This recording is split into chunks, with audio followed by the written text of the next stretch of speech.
ঋষি, তো দাদুর ব্লগ দেখে এই মেয়ে। শুধু দেখি না আন্টি, মাঝে মাঝে ট্রাইও করি।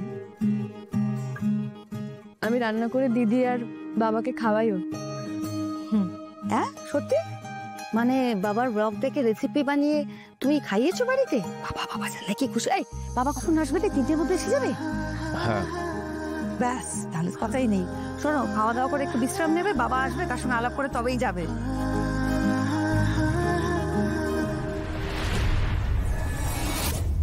আমি শুধু ভাবছি বাবা যখন এসে শুনবে যে মানে তোমরা ওই শুধু দিল্লিতে বসে বাবার ব্লগ দেখো, কি যে আনন্দ পাবে না আমি বলে বোঝাতে পারবো না তোমাদের। ও কি শিবনারায়ণ বাবু, আমার রান্না পছন্দ হয়নি না?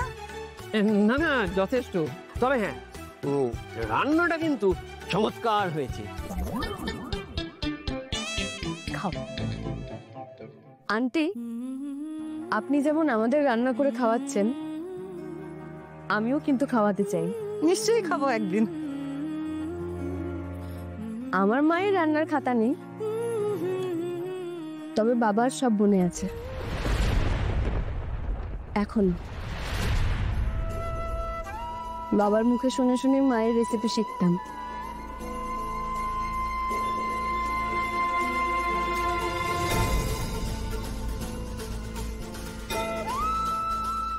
সত্যি সত্যি তাই তো করতিস তুই বুঝি।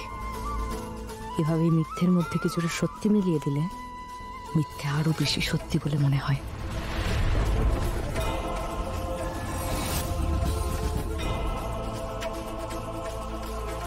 তোমরা তো এইভাবেই লোক ঠকাও ঋষি ব্যানার্জি।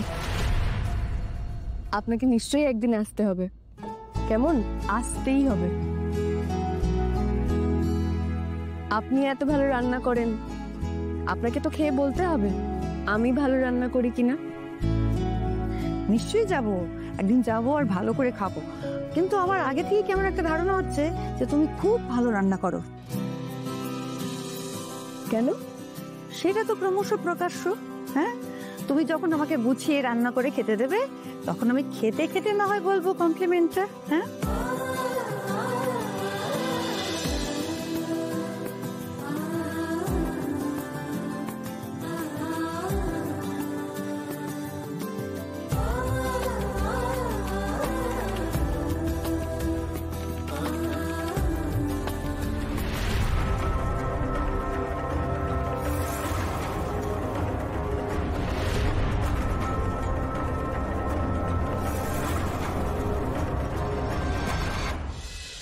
বাবা বেশি খেয়ে ফেললাম। মা খাওয়া দাওয়া নিয়ে হয়তো জোর করেন, আমার ভালো লাগে না। আরে ঐশী, তুমি কি বলবে কিছু খবর পেলে কিনা? আমাদের টেনশন হচ্ছে তো। মানে সার্চ করে কিছু পেলে?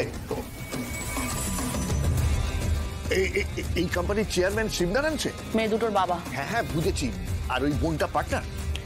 হ্যাঁ, মানে ওই বিভা নাকি নাম, ওই সর্বে ওই পুরো বিজনেসটা দেখে।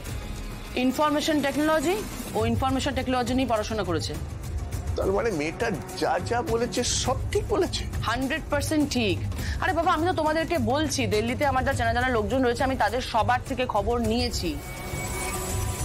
সত্যি ওদের ভালো টাকা পয়সা আছে। হ্যাঁ, ভালো বিজনেস রান করে ওরা। শুনবে, লাস্ট ইয়ার 45 কোটি টাকা টার্নওভার হয়েছে, ভাবতে পারছো?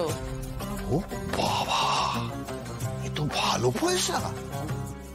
না না, তাহলে বিয়ে কোনোভাবেই আটকানো যাবে না। আর সত্যি কথা বলতে কি, ওই ছোট বোনটার সামনে তোমার কাকিমুনির দিদি মেয়ে দাঁড়াতেই পারবে না। No no chance. এমনিতেও সে যা মেয়ে, ওকে ঋষির পছন্দ হওয়ার সম্ভাবনা কমই ছিল। আরে আজ তো খাবার টেবিলে দেখলাম ঋষি ওই ছোট বোনটার দিকে এক দৃষ্টিতে তাকিয়ে রয়েছে, চোখের পাতা পর্যন্ত পড়ছে না। মাইনি বলছি, এইরকম অবস্থা না ঋষির আমি আগে কোনোদিন দেখিনি। এটা ঝামেলা হয়ে গেল। এই মেয়ে দুটোর কেস অথেন্টিক না হলে আমরা বন্যার ব্যাপারটা একটু এগোতে পারতাম। কোনো দরকার নেই। হ্যাঁ, বন্যার ব্যাপার আর এগোনোর কোনো প্রয়োজনই নেই। আর মেশো, কাকিমণিকে তুমি বলে দিও, হ্যাঁ কাকিমণির দিদির মেয়ে বন্যা, ওকে আর আমাদের কোনো দরকার নেই, বলে দিও তো। এই কাকিমণি রাগ করবে না তো? আরে বাবা, রাগ করলে করবে, শঙ্খ খারাপ লাগলে লাগবে, আমার আর কিছু করার নেই। দেখো, আমি এইটুকু তো বুঝতে পারছি যে মা আর বাবার দুজনেরই কি নাম মেয়েটা? জ্যোতি। হ্যাঁ জ্যোতি, ওকে পছন্দ হয়েছে। আর আমার ধারণা ভাইয়েরও ওকে পছন্দ হয়েছে। আর এবার যদি আমরা মাঝখানে বাধা হওয়ার চেষ্টা করি না, তাহলে কিন্তু মা এবং ঋষি দুজনেই বুঝতে পারবে যে ওই মেয়েটার পেছনে আমরা রয়েছি, আর সেই রিস্কটা আমি কোনোভাবেই নিতে পারবো না। না না, রিস্ক নেবার দরকারই নেই। আর তাছাড়া দেখো, সত্যি যদি জ্যোতিদের এত বড় ব্যবসা হয়ে থাকে, তাহলে তো ওদের ফ্যামিলির সাথে রিলেশন হলে আমাদেরও সব দিক থেকে ফায়দা, তাই না? তুমি আবার কোন চিন্তায় পড়ে গেলে শঙ্ক? আরে আমাদের মালিক যদি বিয়ে করে তার বউকে নিয়ে চারিদিকে ঘুরে বেড়ায়, তাহলে তো সেই সুযোগে আমরাও নিজেদের আকেরটা গুছিয়ে নিতে পারবো। বোঝো একটু? সে তোমরা যাই হোক, কিন্তু মনে রেখো আসানসোলের কেসটা কিন্তু কোনোভাবে জাস্ট ধামা চাপা দেওয়া হয়েছে। তাই এমন কিছু করো না দুজনে, যাতে ওই কেসটা আবার সবার সামনে আসে।